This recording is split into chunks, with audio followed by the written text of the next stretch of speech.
taking responsibility for other people's feelings does go too far. I don't know if you want to add. Yeah, I have a controversial thought. Go ahead. So maybe we'll have to edit this out. Yeah. Tell me after.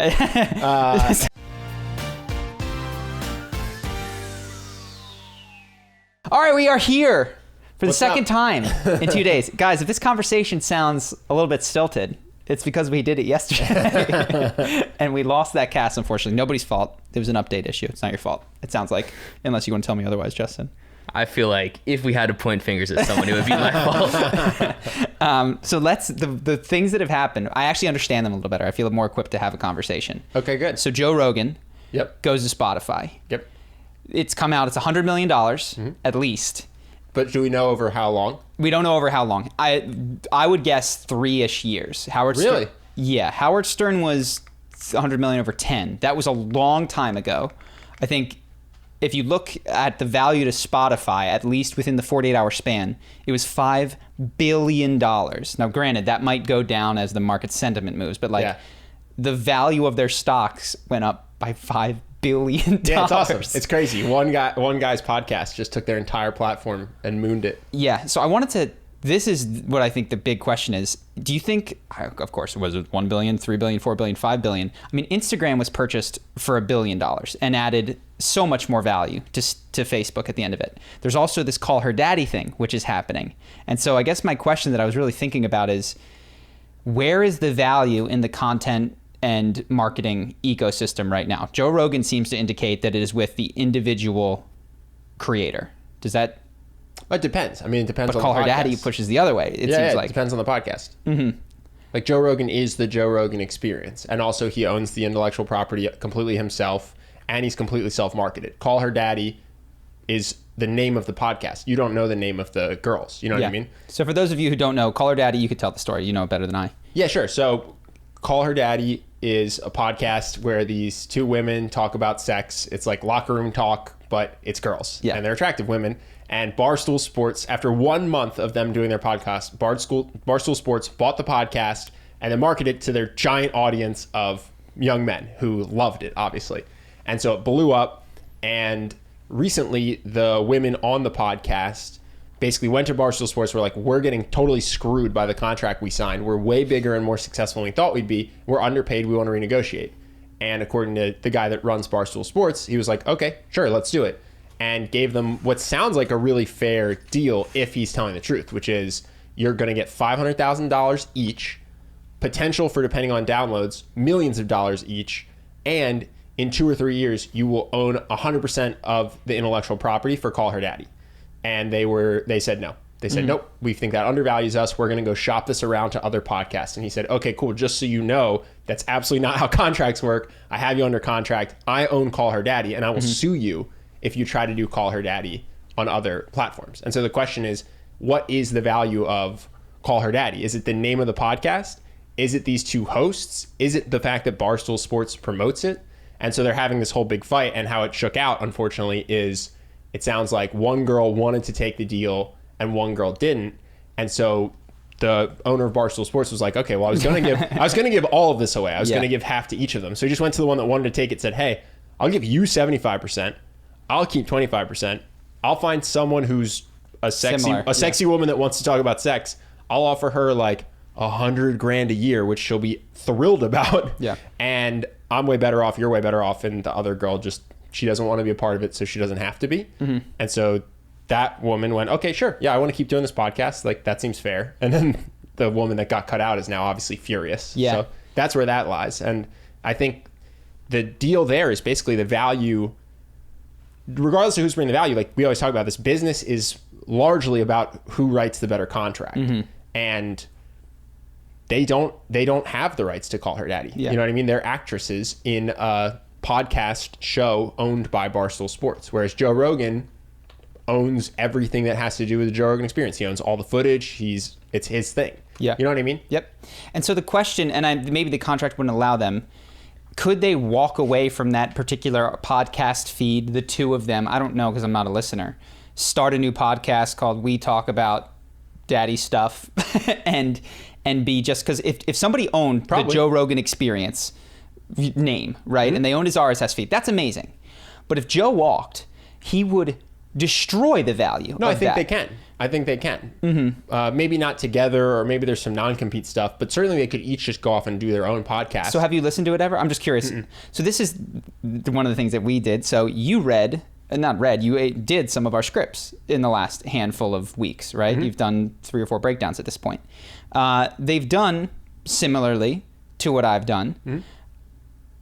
Does that mean that we run a different style business than them? Like if I walked from Charisma on Command and didn't get to make a goodbye video, and you just kept going and never addressed it, and I start a YouTube channel with 0 subs, no marketing, does anybody care? I don't think so. Oh, you would struggle. You would struggle because I would own the email list too. Yeah. So it's like, so if you had the email list or something, well, you'd have no platform. Yeah. I'd have the Instagram, the email list, and the channel, and no one would know where you went. Versus Joe Rogan wouldn't need that. Yeah. Joe Rogan could hop on his buddies, or he'd go on his thing and say, "Hey, here's where I am now," and everyone on the internet would tell it, and they would go to him. So yes. This is actually, we've done this weirdly kind of on purpose, especially in the last few years, because one of the things that we experienced was that we didn't want this brand to be tied to us. I don't want to be Tony Robbins, who is in his 60s, and when he doesn't go on stage at his own event, the room is noticeably disappointed. Palpably disappointed. Like, I didn't show up for the days There's a second guy. So for people who don't know, Tony Robbins, he's burning out. His vocal cords are literally falling apart.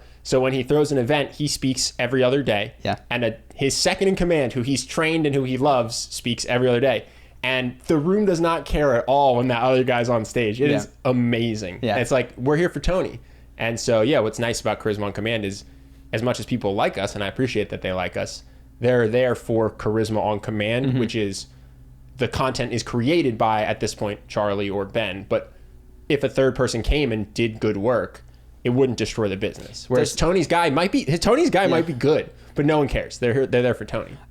Does where the value lie, literally come down to what you decide to name the business? It might be, because I'll tell you what, if those girls left, I mean, here's the truth. Dave Portnoy, the guy that runs Barstool Sports, would just find 2 beautiful women who had raunchy sense of humor.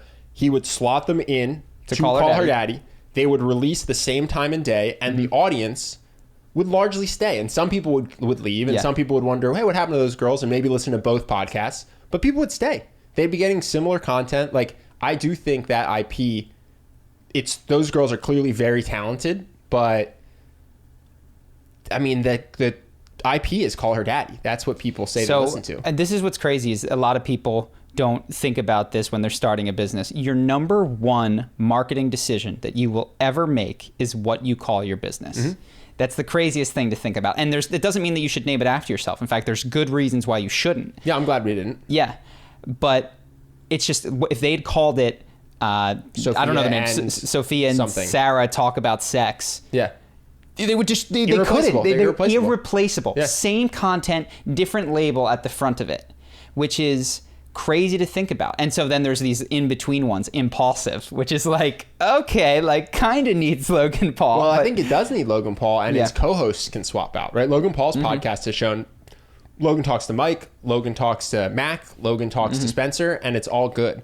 But if Logan left and it was Mike and Spencer, I don't think it would last very long. I don't know, man. I actually don't know that that's true. If they got a Jake Paul in there, or like anyone named Paul to go sit in Logan's seat, I'm not sure.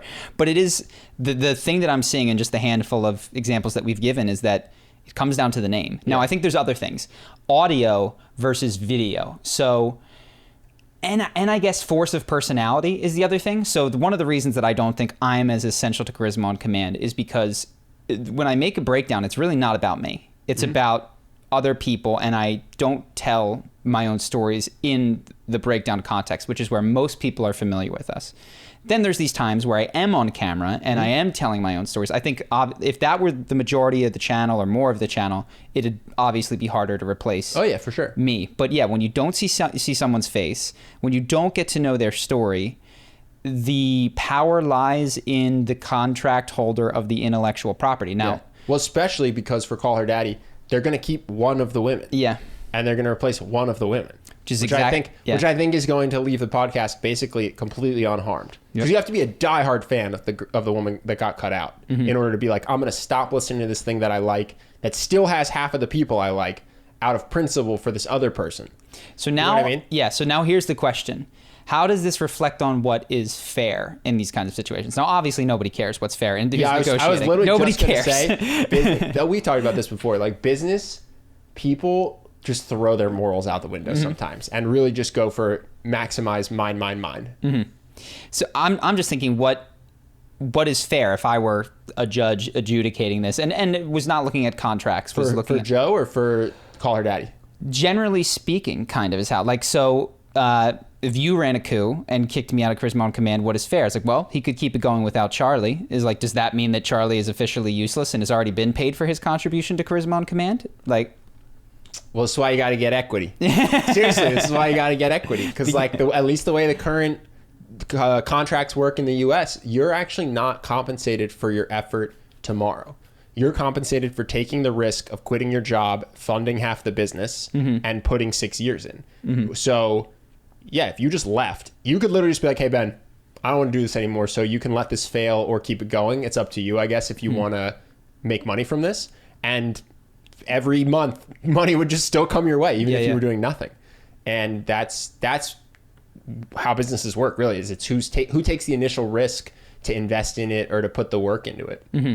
And the other thing is just, I think we might be seeing a shift with this Joe Rogan moves for $100 million, makes Spotify, on paper, $5 billion.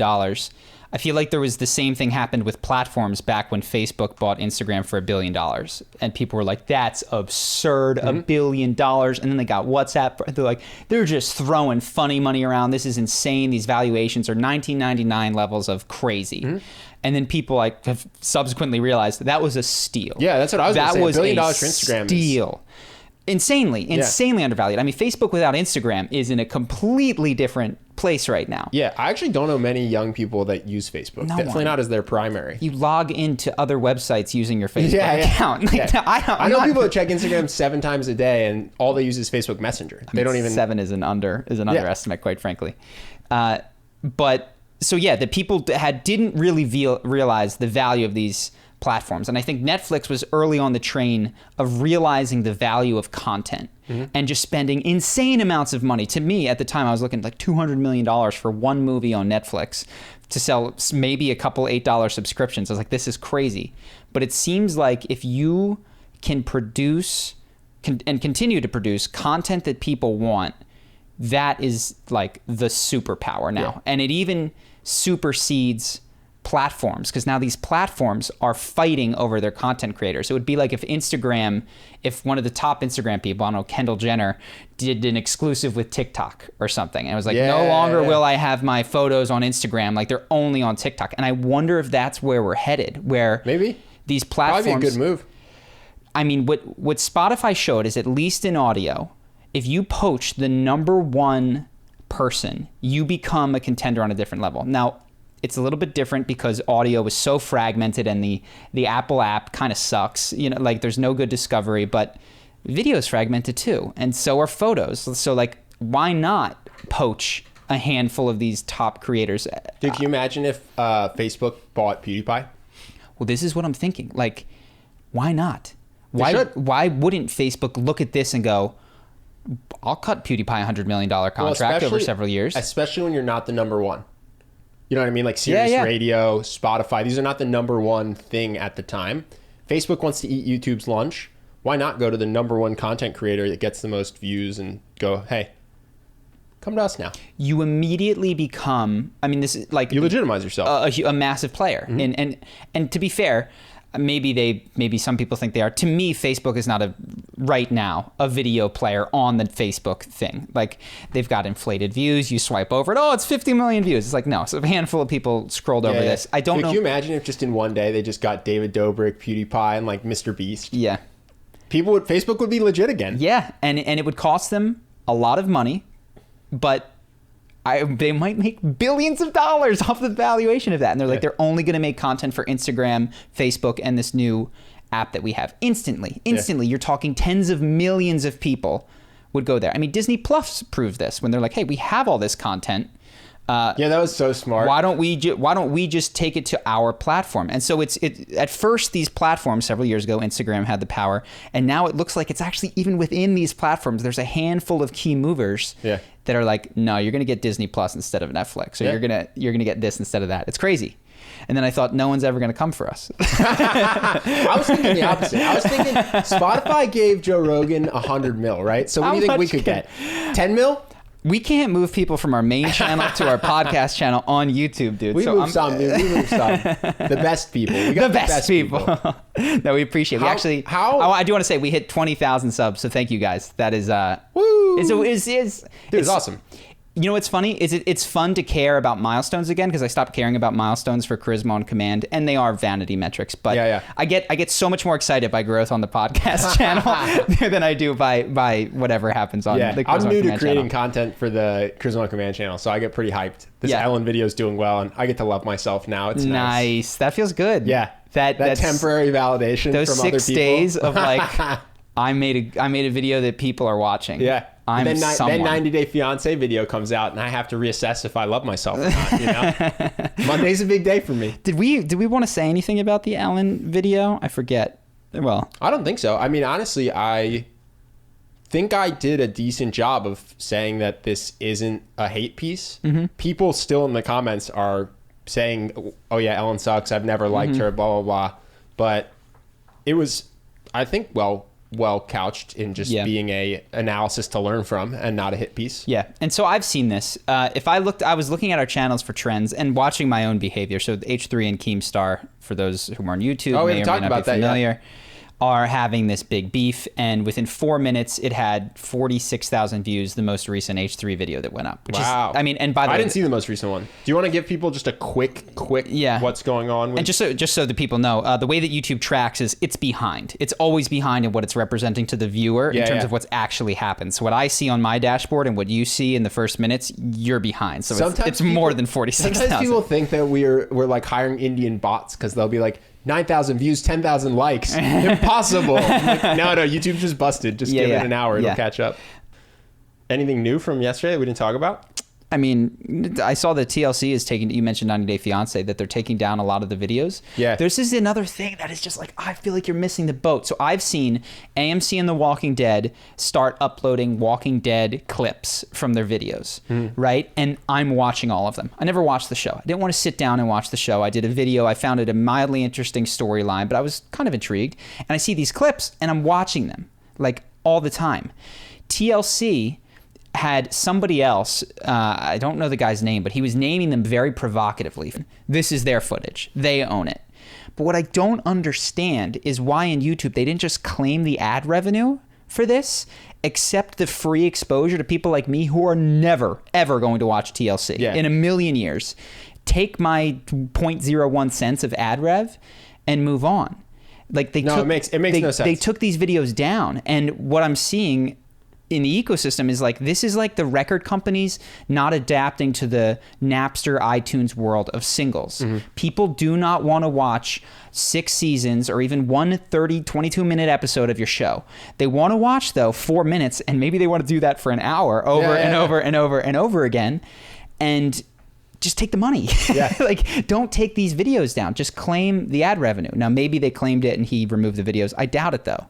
There's a chance here, and I don't not even for them to make less than money, for them to make considerably more money. For sure. By recognizing that people want the singles. They don't want to buy the whole album. And they don't have to do any work, by the way. This guy's doing the work. He's chopping it up. Just claim the ad revenue. He's chopping it into interesting moments. Like, he won't just take an episode and republish it. He'll take clips from multiple episodes and make a mashup about one character. It's like, this guy is basically a free content creator for you that you can take all the money he's generating. And they're so I old see, school, though. I just don't know if they get it. No, they don't. This has got to be policy. But what I see that's crazy is like some of these channels kind of see this, and they clearly have somebody in their marketing department doing it who doesn't get it.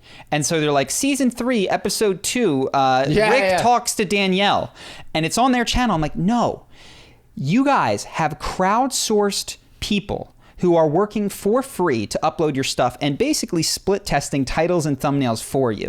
You don't even have to hire them. Just wait till one surges to the top and then claim the ad revenue, or even do what seems fair at that level. quite frankly, because I do think that this guy is creating value. I don't think TLC has anyone on their team who's capable of writing the titles that this person is writing. So I think it would be fair if he got some of the revenue from this. No, hire the guy. Or even just, the internet cloud of feeling like he had a 2 million sub. The NBA did this too. There's this guy, Free Dawkins, that did incredible NBA highlights. Yeah. And instead of taking the ad revenue, the NBA just shut him down.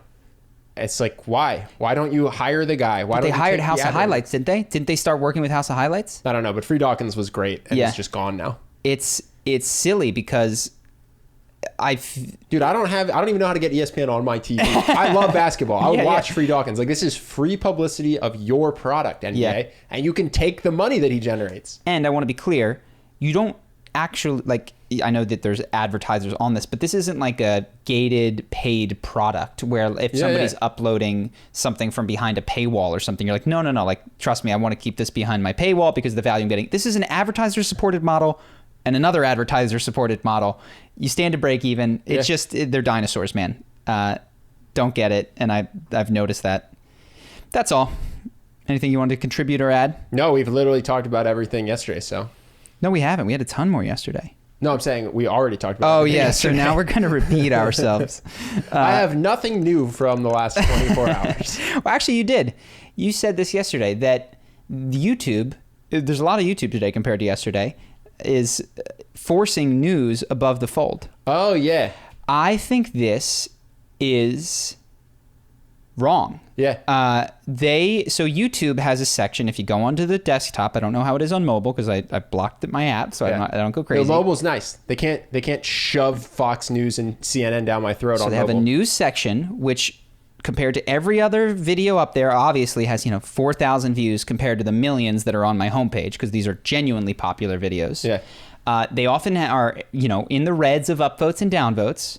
And they're from, I'm sure we could do the numbers, but I would say probably less than 10 channels, NBC, Fox, whatever.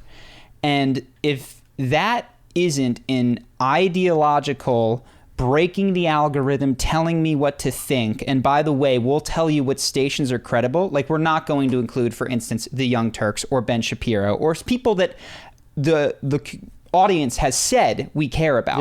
We're going to include authoritative sources who, by the way, never get anything wrong. It's like, it's insane. It's patently insane. And the other thing is, at least with the Young Turks or a Ben Shapiro, there's an individual who can be held accountable when there's mistakes are made, or journalism. But due to the nature of journalism, is if a reporter gets it wrong, it's really tough. Like, who at the New York Times or Fox News is responsible for this? Fox News is easier because they tend to have personalities.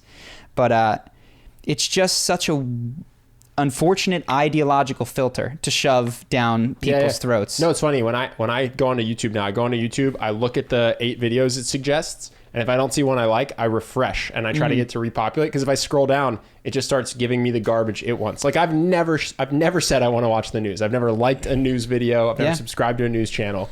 But for some reason, that's on my homepage. Yeah, and this is what they said months ago. We're going to raise up authoritative voices.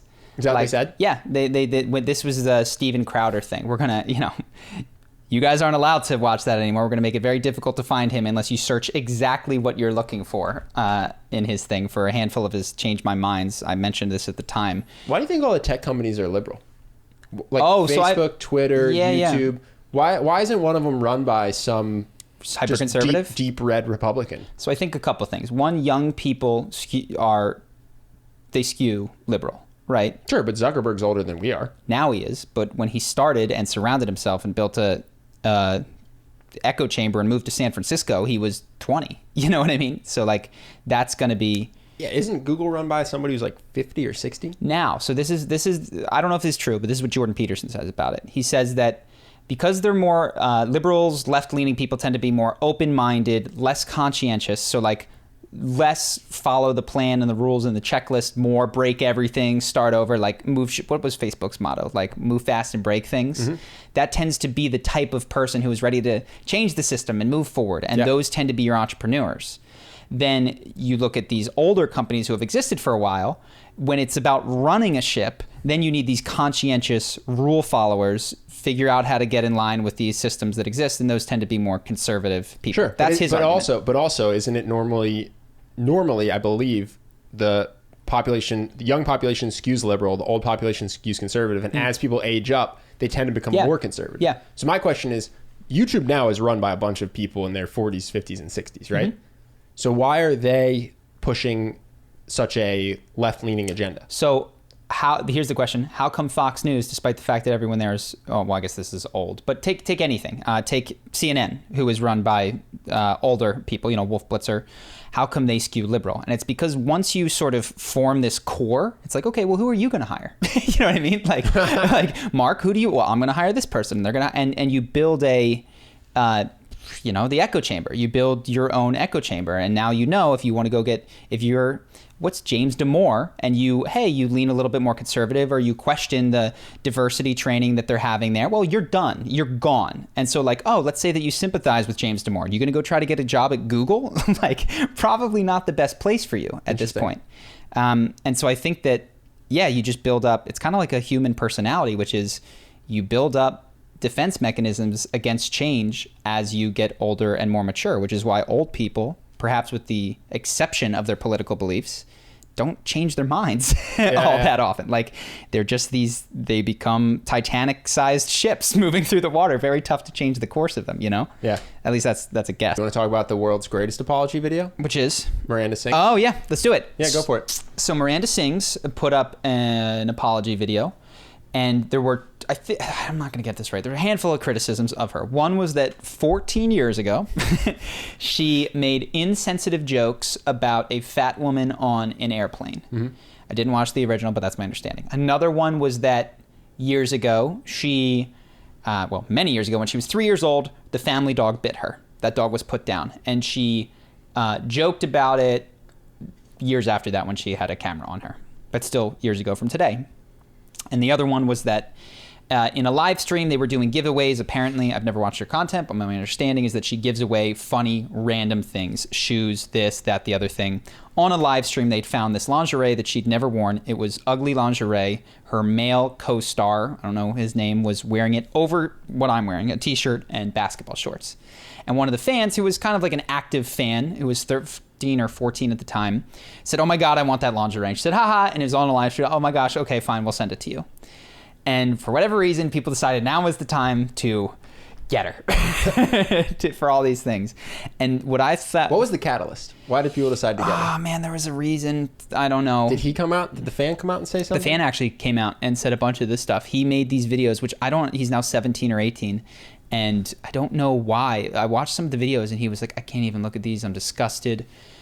And I was like, somebody get in your ear? That's a piece of cloth. Why are you so, what do you?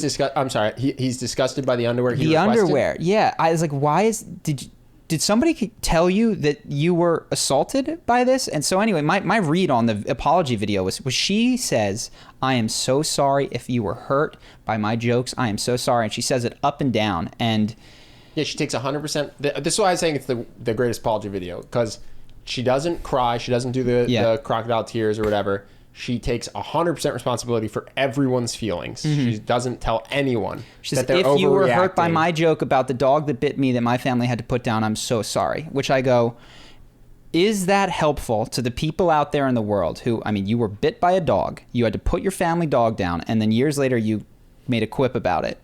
Is it helpful for you to apologize to the type of person who is upset by that? Or does it actually, and I know it gets you off the hook because that's what people want, is it actually more helpful to go, these feelings that you have about that thing that I said are your responsibility? Mm-hmm. Particularly in this case where I was bit by a dog, my family had to put it down, and guess what? I wasn't too pleased with it at the time.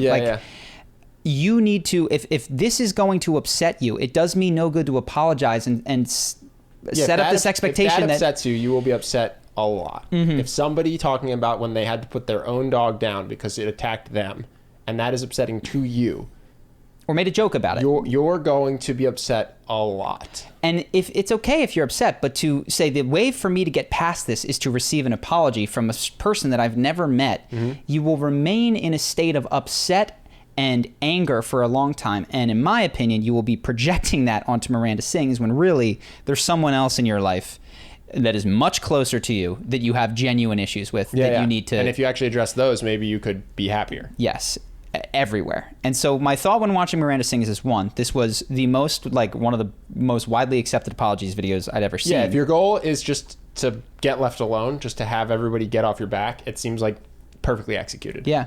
But, and I don't know how she feels. My sense was that she was sincere in her taking total responsibility. But I actually thought it was inappropriate. My sense was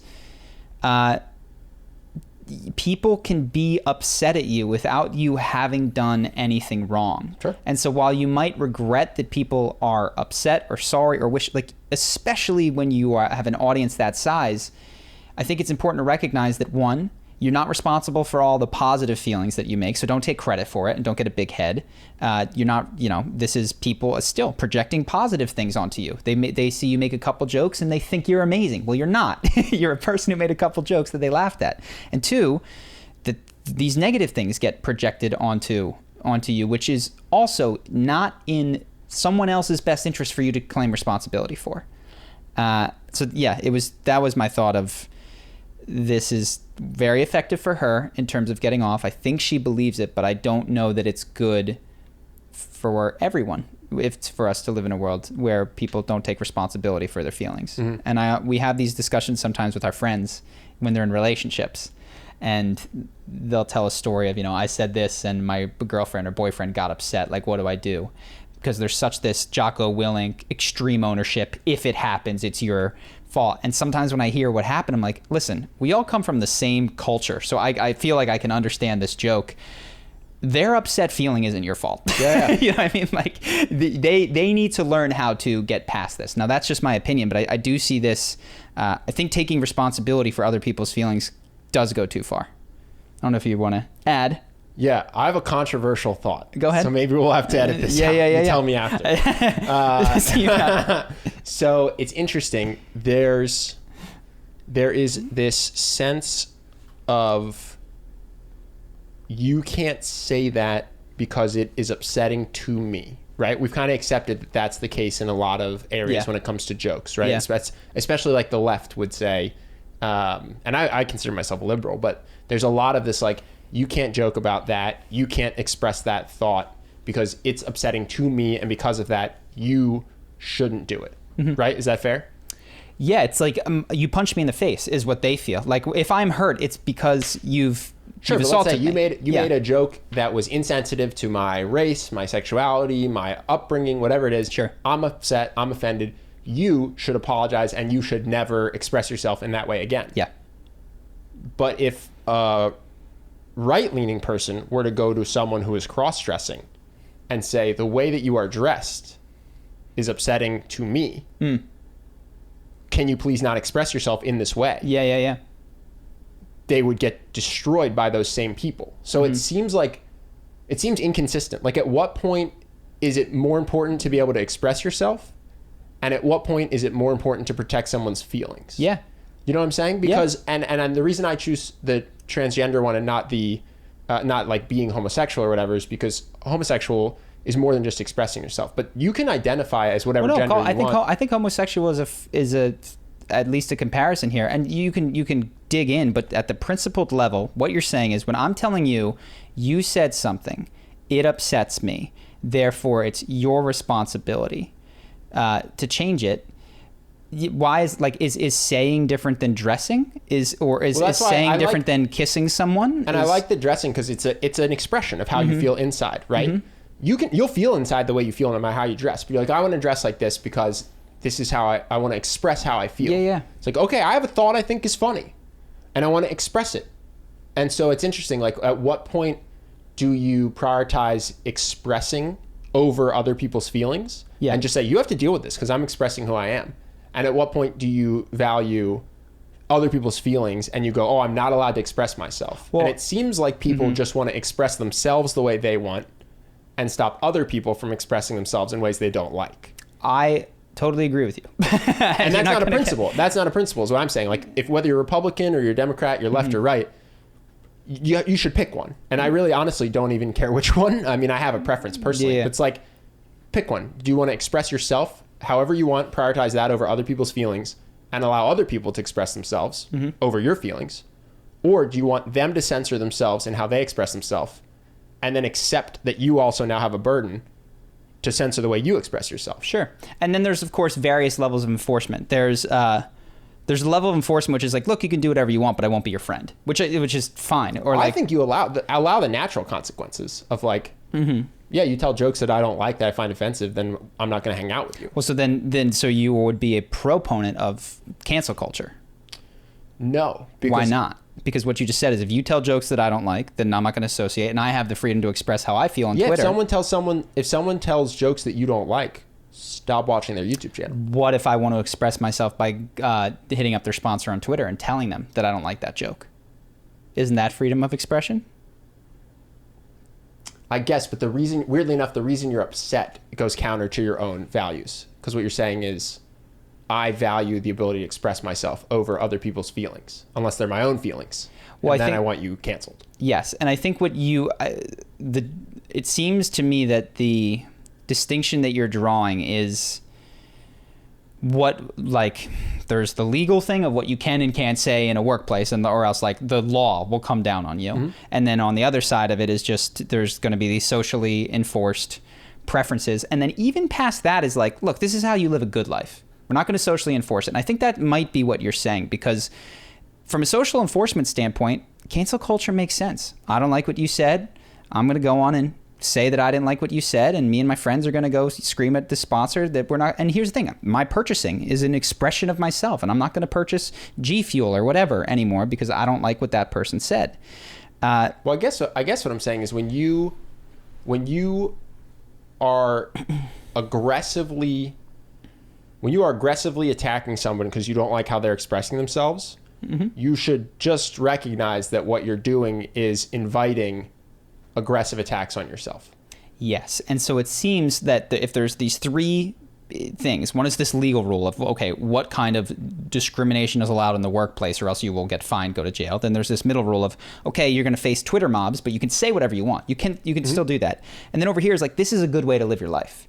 It seems like what you're more advocating is a good way to live your life. And is to just let people say shit that pisses you off, take a deep breath, and move on. Sure. Yeah. But... And by the way, and maybe remove yourself from being in that person's presence, but don't go shouting at them. You know what I mean? Because if you don't want to get shouted at for your jokes, don't shout at somebody because they're wearing clothes you don't like. And if you don't want to get shouted at for the clothes you're wearing, don't shout at someone else for the jokes they're telling. Because when you shout at someone for the jokes they tell or the way that they dress, what you invite is a reciprocating culture, where you're going to get shouted at for the jokes you tell. So I'm going to make this harder for you now. Should you shout at people who get abortions or who eat animals or who do things that according to, or who, let's go even crazier, like have satanic death cults, you know what I mean? Where they kill people in some no government zone. What rules would you have around that? Is that okay to shout out? Is that a live and let live scenario? That's a little bit different, right? Because that's loss of life. That's not expressing. So I think what I see is a lot of people getting mad about how people express themselves, which I do think you could probably have a different rule over how someone expresses themselves and the freedom that they get to express themselves versus the freedom they get to take a life. Okay, so but take a life is kind of an arbitrary thing. So I can take it back from take a life. What if they don't take lives? What if they beat animals or beat something like that? And that's their way they express themselves. They take squirrels and they throw them against trees. They don't kill them. They just pelt them against trees. The reason you would argue against that is because you're saying that they're causing suffering to other people. And what you're saying is words cause suffering. This is the difficulty. And I think this is the truth that people haven't acknowledged about this question. I think you just, wherever you draw the line, you just draw a line somewhere. Arbitrary. It's so arbitrary. You're like, oh, that squirrel's suffering. It's like people suffer from words. Period. I mean that is obvious. Now the question is, how do you weigh that, and what words are too much and what words are not enough? It is not an obvious answer. Because some words, if you just call someone stupid, which today it's okay to call people stupid, what if that person goes and commits suicide? But the counter argument is if you don't let people express themselves, they suffer. Yes. So I think you do have to draw an arbitrary line somewhere. And my guess would be you just do a utilitarian assessment of suffering. That would be my guess. Yeah. And so you go like, okay, how much pleasure do you get from murdering someone versus the displeasure that they and their family and everyone gets? And it's like, well, you shouldn't murder. And it's like, well, how much displeasure do you create? Well, actually, utilitarianism has serious problems. I know it does. Because if an entire society wants to kill somebody, well, that's what we do. Sure, but utilitarianism necessarily destroys minorities. Is what it does, because it goes, we don't think that gay people. It's really upsetting to me that there's gay people out there. So if we just stoned them, that would be utilitarian. There's a lot more of us than there are of them, and you wind up with shit that you go, I don't know about that. Like that doesn't seem like a good way to do. So how do you draw the line? I think what you have to first do is acknowledge that it's not principled. Is that like, look, this garbage about free speech, it never existed. You can't yell fire in a theater and going, oh, well, it exists except for slander and hate speech, or it's slander and calumny or whatever, is just to say, no, there's segments of speech which we have said are illegal. You cannot do because it causes too much undue suffering. And it's just kind of a weird recognition that like there's a lot of people in the world. They don't all have the same wants, needs, and interests. And at some point, they're going to bump up against each other in ways that we can't really perfectly mediate. And it's then power takes over, and you just go, who's got the bigger army, the more guns, etc. But to acknowledge that, and what I think that does is it stops people from taking such ridiculous moral high grounds for wherever they've chosen to draw their line. You know. Weirdly enough, that relativistic belief would say like somebody else could like kind of knock down this door, punch my face in, and you know. But I draw the line. You know, my line is that don't punch me in the face. You know, and I won't punch you in the face, unless. Well, what I'm saying is wherever you draw your line, you should stick to within yourself. I agree. So that's what I'm saying. So what I'm saying you're advocating for internal consistency. Yeah. What I'm saying is if you're gonna punch someone in the face at random, you cannot get upset when someone punches you in the face. You want to punch Nazis because you disapprove of their worldview. Yeah. You need to be prepared for someone to punch you because they disapprove of your worldview. Yeah, that's what I'm saying. And you ought to remain consistent with that. That's what I'm saying. And what I see is a lot of inconsistency where people are trying to censor someone else. Yeah, you can only punch Nazis, but you can't punch and what me. they're saying is exactly, you have to censor yourself because it's upsetting to me. But I won't change any of my behavior that's upsetting to you. And what I'm saying is don't do that.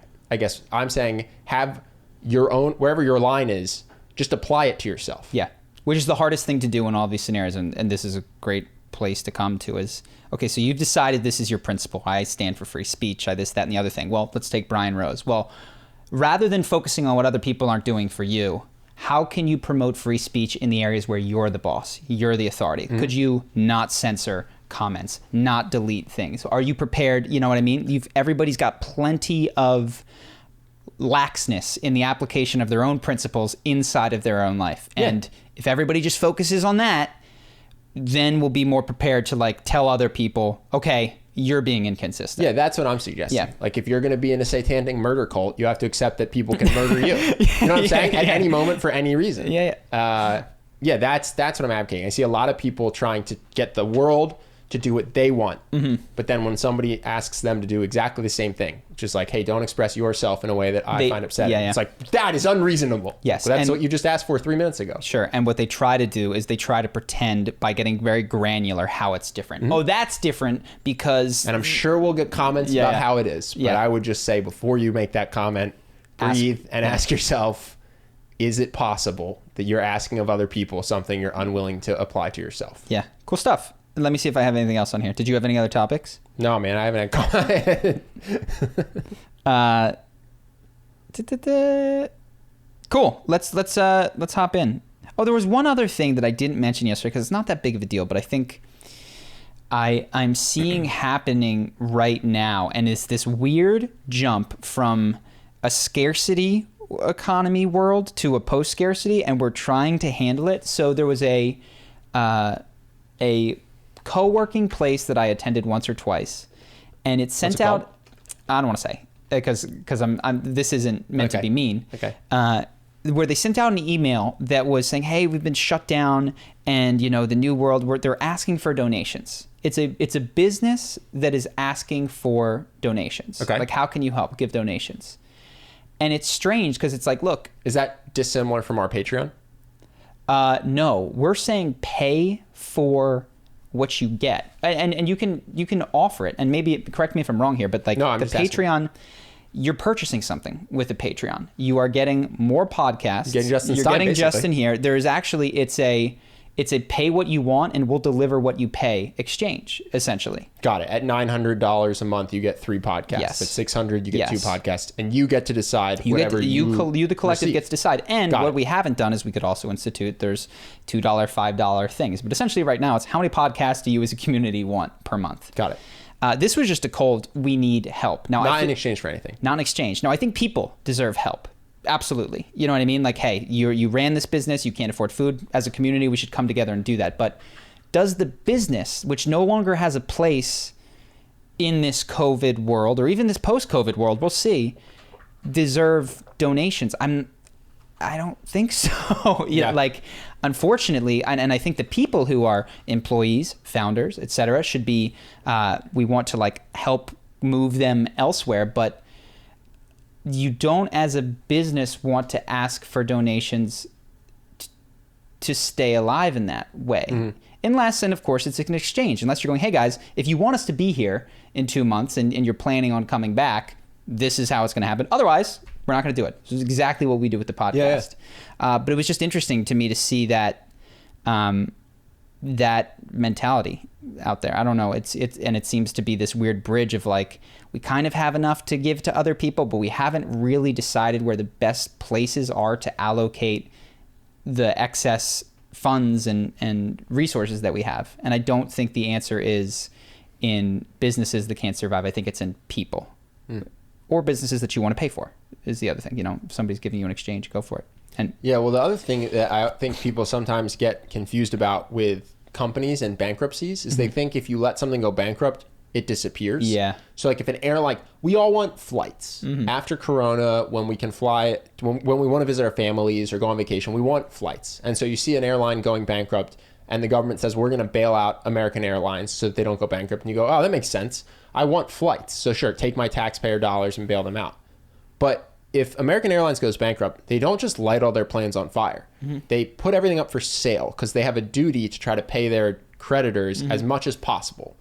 And so some other airline will buy their planes and take over their flight routes. Probably an airline that used less debt when things were good and managed themselves more responsibly such that they aren't going bankrupt right now. And that's a good thing for the world because now a better owner. You want this. Yeah. You want to reward the person who didn't over leverage themselves with debt and can survive this crisis because they've managed anticipating that they might have problems down the line. It's like, yes, give that person the airlines and the flight patterns and let them profit because they will use that profit responsibly for the next crisis.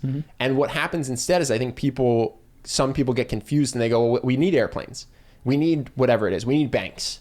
So yeah, obviously they have to get bailed out by taking money from everybody. And it's like, no, you're just rewarding the CEOs and board of directors that led them. The building will be there. The planes will be there. And so similarly with this co-working space, it's like if you want a co-working space, donate to them.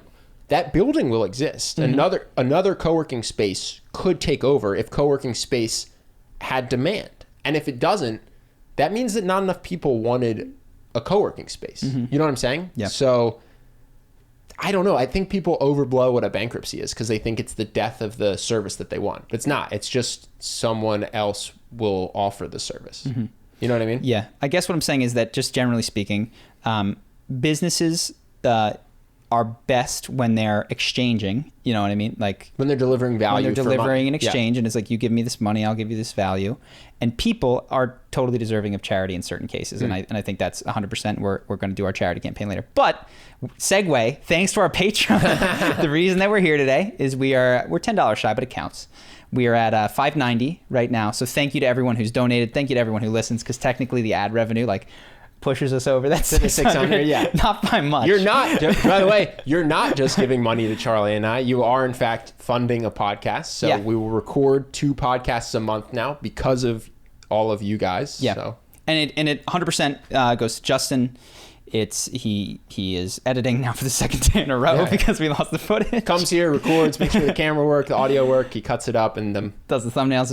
Brings it out to all you viewers and listeners. So if you want more podcasts per month, right now we're at 2. I think the next number would be $900. Yep. If we get to $900 a month, we'll do 3 podcasts a month. Yeah. If we get to $1,200 a month, we'll do 4. And then probably we're gonna at that point we may stop the Patreon because I don't want to do more than 4 a month. No, we'll keep it going and we'll do we'll find ways rewards, to invest. Yeah, individual calls or something. Exactly. But thank you guys.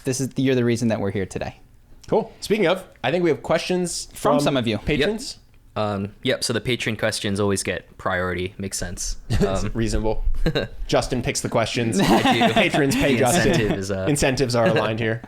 Okay. So the first one is, long story short, early adulthood, I felt like I had it all. Popular, happy with my job, happy with my self-image, popular with women, etc. Then one day, things just stopped working and it stayed that way for 3 years. I gained 60 pounds, hated my new job, detracting people. I struck out on all of my first dates, and I was lucky if I even got 1 date a month. I always believed I was strong, but I felt so broken. The past year, I broke out of my depression organically, and I embraced the discomfort and change and went head on. I dropped the 60 pounds, I was happy with my job, getting popular with women again, and people wanted to be around me. But changing my energy and vibration so quickly is forcing me to change my life. I started not connecting with the friends I had made during my depression, and I had to voluntarily leave my depressed life and the people behind.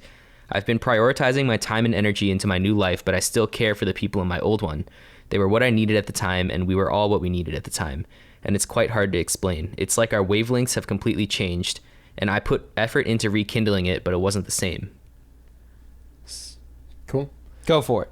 Yeah, so first thing is congratulations on pulling yourself out of depression. Not an easy thing to do, losing the weight and all of that. So I think that's really cool. I think worth congratulating you for, in case you're not congratulating yourself for it. In terms of relationships, I think that it's totally reasonable to grow apart from people, and I don't think that actually reflects poorly on you or them necessarily. I think that people could be great for a certain period of your life, and then as you grow and change and they grow and change too, you guys are no longer great for each other. Mm-hmm. But I don't think that invalidates what you had, and I also don't think you have a responsibility to maintain that relationship just to honor what you did have. So like, I had a best friend from literally 6 months old till 13 or 14, was my absolute favorite person in the world. We haven't talked in over a decade, and that doesn't mean that I didn't love them then, and it doesn't mean that I don't wish them well now. It just means that I'm in California running my business, doing my thing, and Charlie and I make a lot more sense to hang out together at this point than me and that guy who's a lawyer in Philadelphia. Mm-hmm. But that doesn't mean anything beyond the fact that, today we aren't a good match for each other. Yeah. The one we answered these questions before, so I find myself repeating myself. Yeah. The most important thing I could say, I've absolutely grown apart from people at various times in my life. I think there's 2 things to keep in mind. One is that the quality of relationship, similar to what you said, isn't determined by its duration. I think people have long relationships, sometimes long marriages, that are fraught with problems and, quite frankly, would have been improved by ending years earlier. The quality of a relationship is the love and the care that you have while you guys are in that kind of a relationship. And the second thing is that one of the best ways to filter out who is appropriate and who isn't going forward is to extend an invitation to the type of activities that you feel are more on the wavelength of you now. So if you're exercising more, you're taking more walks, and you're playing fewer video games, whatever it is, that invitation might be open to all of these people. Mm-hmm. And quite frankly, the type of person that's going to do that is going to enjoy the walk, have a good time, and be a good conversation partner. The type of person who feels obligated and maybe shows up and complains the whole time, they won't come a second or third or fourth time. And you and I found this when we moved to Brazil. We invited everyone, including who at the time, and still is one of our very, very closest friends, but he was like the third best friend. Like me, you, and him were a package. Yeah. And then he didn't want to move to Brazil. He didn't want to start a business.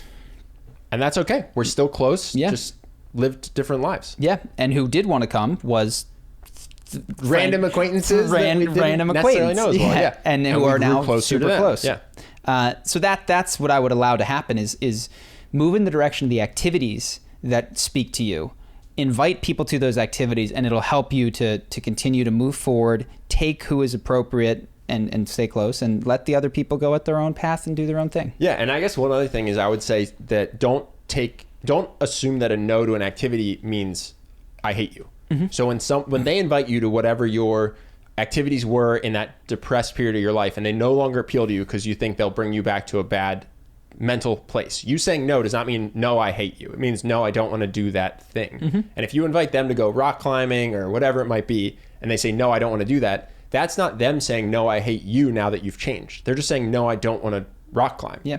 And that's okay. And just do the activities that make you feel mentally healthy and happy with people who want to do the same things as you. That's going to keep you on this virtuous cycle you've been on. Yeah. And so what happens, and if you do this and you maintain this flexibility and openness to like, okay, this is my rock climbing buddy, but we can get dinner once a week. Like, people will float to the appropriate place in your life as long as you remain open and the invitation is extended a handful of times. So now we have, friends that we used to be super close with that didn't want to live in California, but come out and visit us every now and then. Yeah. And we have friends that live in California who don't want to do the same things we want to do, but like to come over, hang out on the roof every now and then. So like, find your roof buddy, your surf buddy, your video game buddy, your lifting buddy, or this, that, and the other thing. And people will hit the right spot as long as you're keeping the invitation open. That's a great point.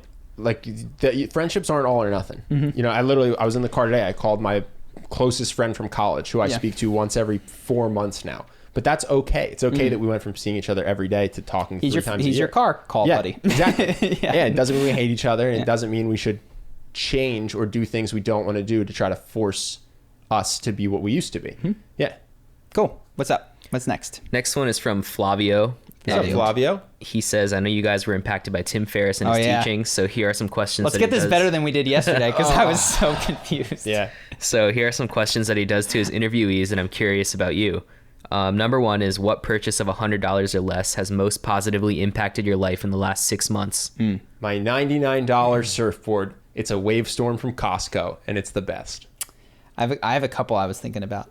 So one is too expensive, but it's the most positive impact. Is the Hypervolt. It was like $300. And just to explain, the Hypervolt is a massage gun. Charlie was basically completely My back was destroyed. immobile. Yeah, and that helped. And the other ones are lame, but it's I like this guitar pedal that I got. I think it was under $100. It's a distortion pedal, and it makes me play way more guitar just because it sounds a way that I really, really like. Yeah.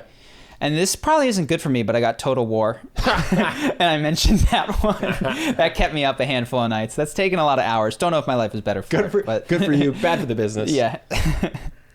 Number two is, if you could have a gigantic billboard anywhere with anything on it, metaphorically speaking, getting a message out to millions or billions, what would it say and why?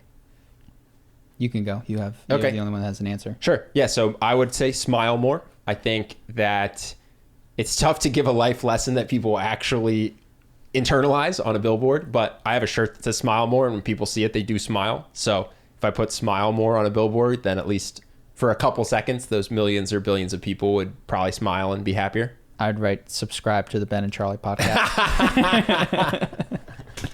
For your benefit, guys, not for us. Okay, number three is... Justin can't even take that seriously. In the last 5 years, what have you become better at saying no to? Yeah, for me, it's activities. It's kind of like what we were talking about with the last question. Activities with friends where I don't want to do the activity, but I worry that saying no will hurt the friendship. I've gotten much more comfortable at just recognizing that that's not what I'm saying no to. I'm just saying no to the activity. So that's been awesome because I no longer force myself to do things that I don't enjoy. Yeah, mine is the same thing, but just with internal motivation, I think. So 5 years ago, I had way more like, I've got to go out, it's Friday, Saturday night, like, got to do it. And it was crazy because I think my understanding of freedom has evolved since then. And Naval Ravikant talks about initially what he wanted, and I think a lot of people want, is the freedom to do anything they want. I want the freedom to. But what you eventually realize is that what you really want is the freedom from. You want the freedom from your own internal neuroses that are telling you, I have to be able to do anything I want at all times, and I have to go to this, party, and I have to make sure that I'm here. So, yeah, the thing that I've said no to is needing to surround myself with people quite as much. So I've been way more introverted these last 5 years. Yeah. You all said a big one. It's maybe it's not quite this, but your ego was so tied to the YouTube channel for a long time, and you've really removed that, like almost to the point where you care so much less than I would imagine possible. Where I'll be making a video, I'm like, hey, can you look at the script? You're like, no, just let it rip. I trust you. See how it is. You know what I mean? But that's big, because at one point you were like, this channel's health is my happiness, or whatever it is. Yeah, it was my baby for a period of time. And you know what? That people say that, but that's not healthy. Like, it's not my baby. It's a YouTube channel. Sure. And no, I'm saying proud I see of it in you. Yeah. I see that huge change in you. Yeah. So I'm proud of some of the things that I've done, but it's funny. What is my sense? This is so cheesy, but Dave Eggers wrote a book years ago that I relate with. He talks about it's what is it? Heartbreaking Work of Staggering Genius. And in it, he talks about writing about his life and his memoir, and people ask him if it feels vulnerable to do that. And he's like, no. He's like, I'm like a snake. That's my old skin. Like I've slithered away and moved on, and I'm increasingly feeling that way about charisma in general. And I feel like where I'm much more interested in is emotional mastery, which I, to the detriment of the business, have been focused on. Where I'm on day 16 now. It's almost done. If you guys want to sign up, it'll be probably completely redone in 2 months. So you can wait till that's happened. But it's coming. That's where. But if you're going. in there, it's going to be if you buy it now, you'll get the update. It's completely included. But that's what I've been really working on. That's what I'm interested in now. So Charisma on Command, in a way, is that I don't hate it, but it is old skin. Or I would say, what you're saying, you're saying no to like the need to be famous, or tying your validation to I do not want the that. view count. Yeah, which was your number one goal in life at one point, was to be famous. I'm not proud to say that I really wanted that Instagram blue check. I really thought that it's funny to say, I thought that was important. Yeah. Like that I get the blue check.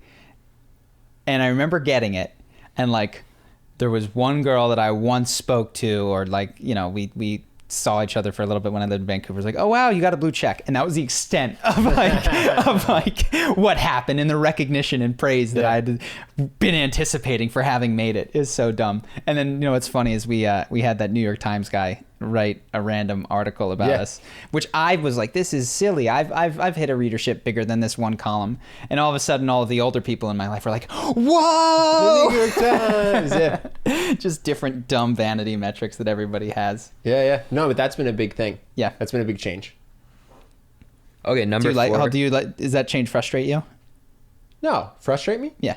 That you don't want to be famous? No, that I care less about the channel performance. That I'm not as, if it's me, I care so much more, You did your time, man. Like if we look at the value of Charisma on Command, like I think we were neck and neck. I even think I was pulling over my weight in the first year. I was spending all the money on stuff. I was doing a lot of the coaching.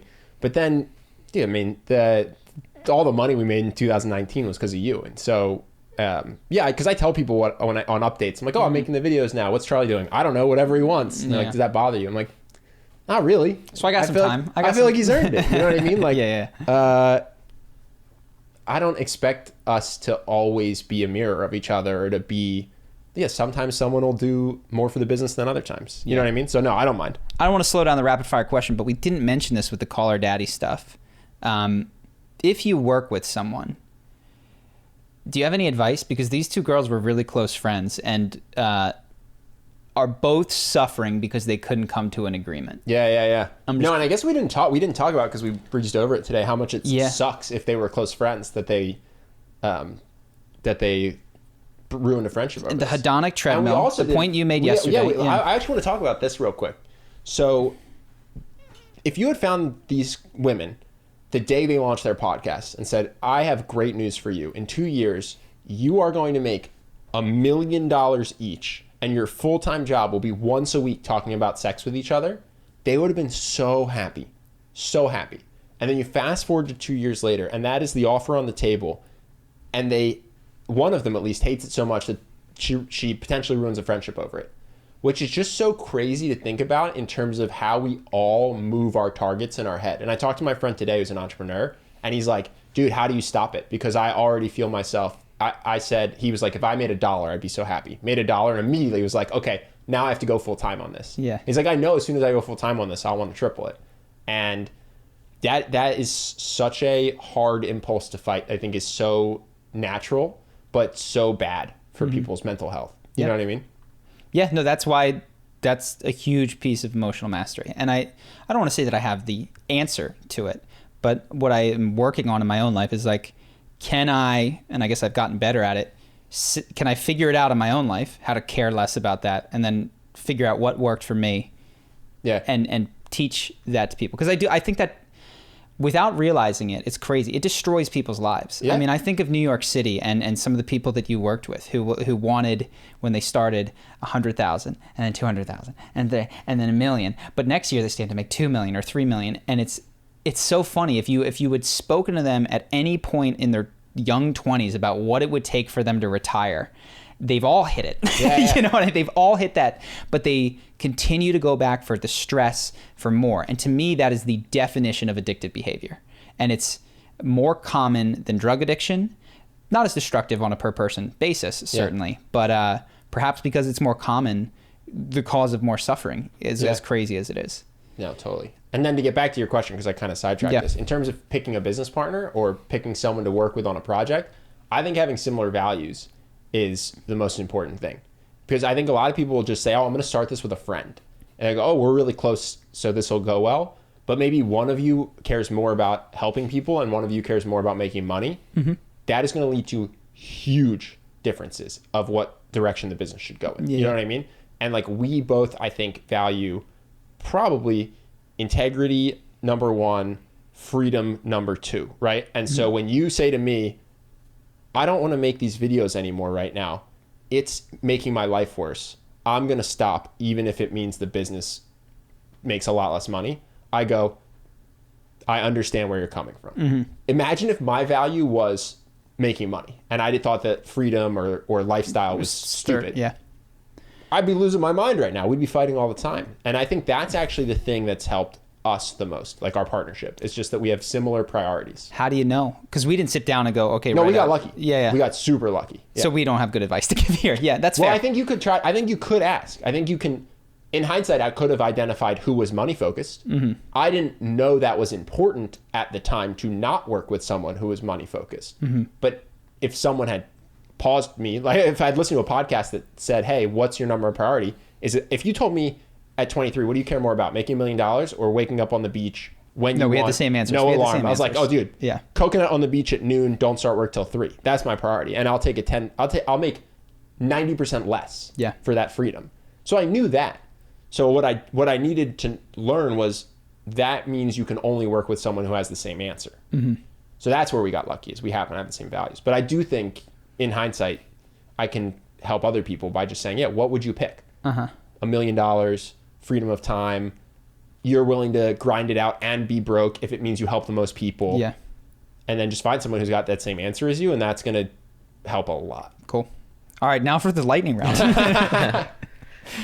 When you feel overwhelmed or unfocused, what do? You not have an answer? I'm delusional, man. I black out all my overwhelm. I don't feel overwhelmed. Got it. When I look backwards, I'm sure if you could catch me in a moment, I would be. But so I would have agreed with you. I've started to recognize symptoms of overwhelm that I never would have identified. So I've always tapped my foot, and then people will be like, "Oh, you're anxious." I'm like, "I don't feel anxious." Mm-hmm.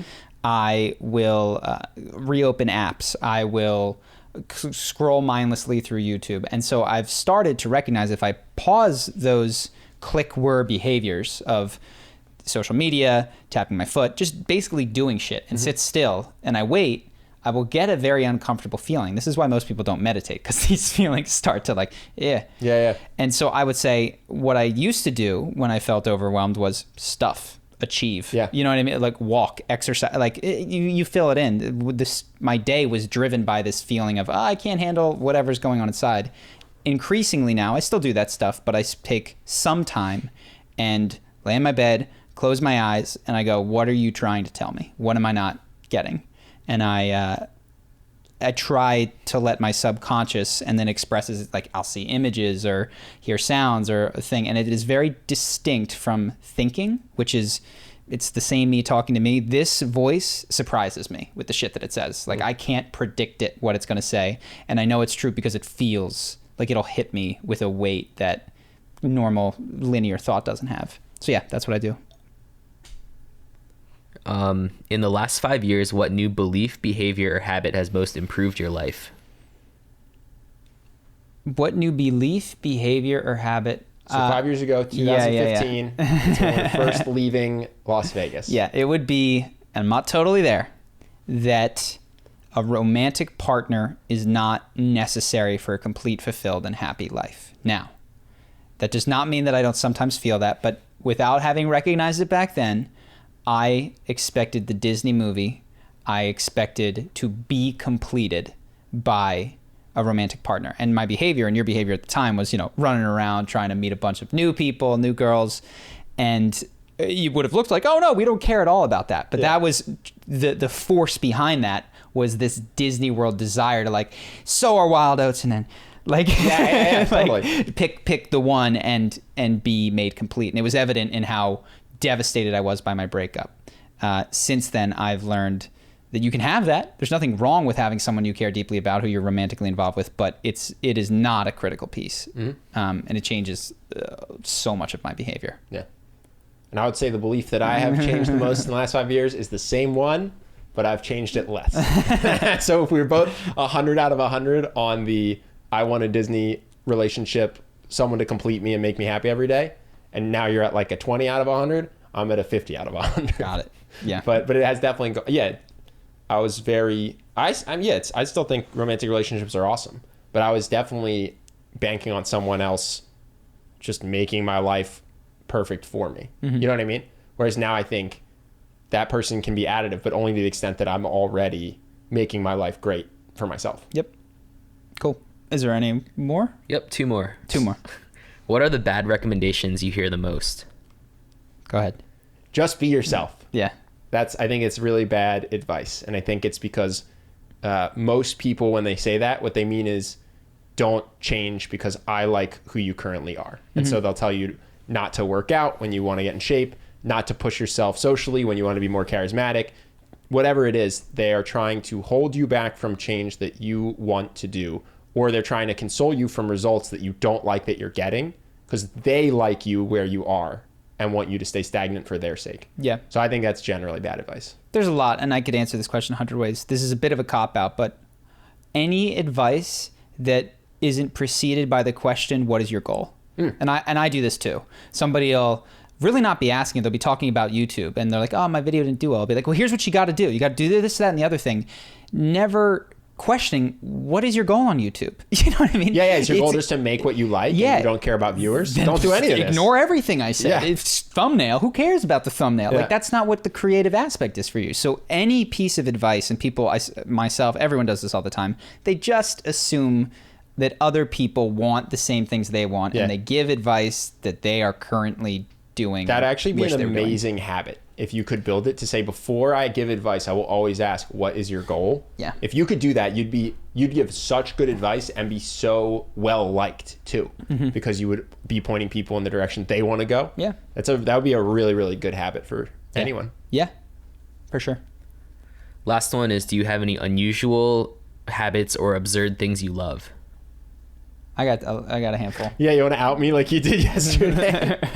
So Ben's a LARPer. Yeah. So everything I like now looks cool, but that's only because I have no outlets for my actual nerdy things. But yeah, I like Dungeons and Dragons. I like LARPing. I like Magic the Gathering, the card game. I like all that nerdy stuff. Yeah. We tell a story. Ben used to sneak away when we were 13, 14 years old. Yeah. And go to LARP events at a nearby college. Yep. It'd be me and my friend's older brother would come pick us up.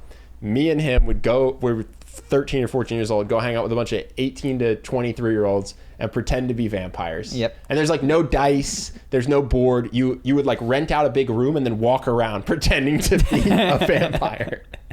And then you would say, well, I'd never really understood it. So you would then go up to someone and be like, I cast. No, you're in character. So you're in character, and you talk as the person. You know what I mean? You're not Ben. You're not like, oh, I'm going to do this. You're like, I am Thoroughbron. Yeah, exactly. You want to stand on a table, you go stand on a table. And then if you want to attack someone, you would come up and you'd be like, I just took a swing at you, and then you would act it out in the rules or whatever. But can the person be like, I dodged and then killed you? Yeah. And then you have an equivalent of rolling a dice basically to compete against each other. Yeah. But yeah, you wouldn't. you would just walk up to the person and be like, to the extent that you wanted to hug them or whisper in their ear, you would just walk up to someone and just like whisper in their ear or hug them. You were acting it out. And then only for things you couldn't do, like fly or punch the person, would you then do like this rolling dice equivalent. I ask you on a date. Dude, I had such a crush. It's hilarious to look back on. I was literally 13. I was about 5'0". Yeah. And I had a crush on this 20-something-year-old woman who was taller than me. Not even like, I don't even know. I think she just had the biggest boobs I'd ever seen, honestly, because she's an adult and I was in junior high. And we went out to like Denny's or something afterwards at 3 a.m. You were convinced that it was going to happen. Friend, not that it was going to happen, but that it could. It was like me, my friend, his brother, this girl, and one other person. I was like, all right, how do I make this happen? And it didn't occur to me how ridiculous our age gap was. I come up to you. I say. I seduce you. I seduce you. For me, I mean, recently I watched the GSLs, the Global StarCraft League. Okay, cool. I didn't know what that was. Global StarCraft. That's that game's like 15 years old, and so that's pretty nerdy. I like JRPGs, Japanese role-playing games. And does Apex Legends count as nerdy? Because if it is, then that's definitely it's like $1 billion mainstream company. Yeah. But no, one of the things I want to do as a side project, we'll see if I can make it happen. And if you can do this and you can find me and get in touch with me, I'll tell Andy to keep her eyes open. I've been looking for a developer. I'm not in any rush to remake the Suikoden, basically. If you know what that means, you know. If you don't sweat it. It's an older game that I liked when I was a kid. It was on the PlayStation. And I'm looking for a video game person to help make a thing that's got like Game of Thrones intrigue, story. You have your own castle. There's tons of... Anyway, it's super nerdy. You get the point. If you know a video game developer, contact Charlie. I want to partner. I want to fund this. I'm not in a massive rush, but this is going to be a project for later. Cool. The next question is from Cole, and he says, I had a question I was hoping you guys could answer in the next podcast. Is there any way to give up something for your partner and not become resentful to her later in the future? In my case, she doesn't want to have kids, but I do. It's a big one. Yeah. That's a big one. Can you give up something for your partner and not resent them? I think yes. Can you give up wanting to have children and not resent your partner? Only if when you say, I want to have children, you mean I am mildly interested in having children. But to the extent that it's actually really important to you, I don't think you can, because I think that down the line, like right now, things are really good. You're where you're at, but down the line, you're going to see other people with kids and be jealous. You're going to have a fight with your partner, and it's going to become very apparent to you that this is what you gave up your dream of having kids for. Mm-hmm. You're going to get older and you're going to think about what it would be like. Like I think that one's so big that you're better off, as much as you love your partner, finding someone who you love just as much, who's different and who wants kids, because that one seems tough to overcome. Yeah, I don't know. I mean, even the first part, can you give up something? And we've talked how big, how small, etc. But if it's at all important to you, it might seem easy in the courtship phase when you really want someone to like you to give that thing up, because you're like, oh, it's small and I get it. Well, once you've got the affection and that feels like that's on lock, you're going to feel the mounting pressure to do that thing or get that thing that you gave up. And I think the resentment really comes down to, I resent myself for signing up for a situation that isn't what I want. You know what I mean? Like I was so thirsty for your love and so hungry for this affection and companionship that I sacrificed this thing, not realizing that, one, your love can't fill me up. Nobody else's love is going to fill you up, but I want that, and there's potentially alternative, and there's always alternative people who would have liked what I wanted. Yeah, that's the other thing. I mean, my bias, which I'll say, because I think you can't get rid of your bias, but at least you can make it known. I don't believe in the one. So I think that even if this person is amazing in so many ways, were you to break up, you would eventually find someone that you felt was just as amazing who also wanted children. So that would be the advice I would give if having children is important to you. Mm-hmm. Cool. Anything else? That was it. Bang, Boom. bang. That's it. Thank you, everybody. Thank you for 20,000 subscribers on YouTube. Yeah, so those of you who listen. Thanks for listening. And if you'd like to donate to the Patreon, we'll throw that link. Either way, we appreciate you. Take care. Have a good day. See ya. 2 weeks. 2 weeks. Peace.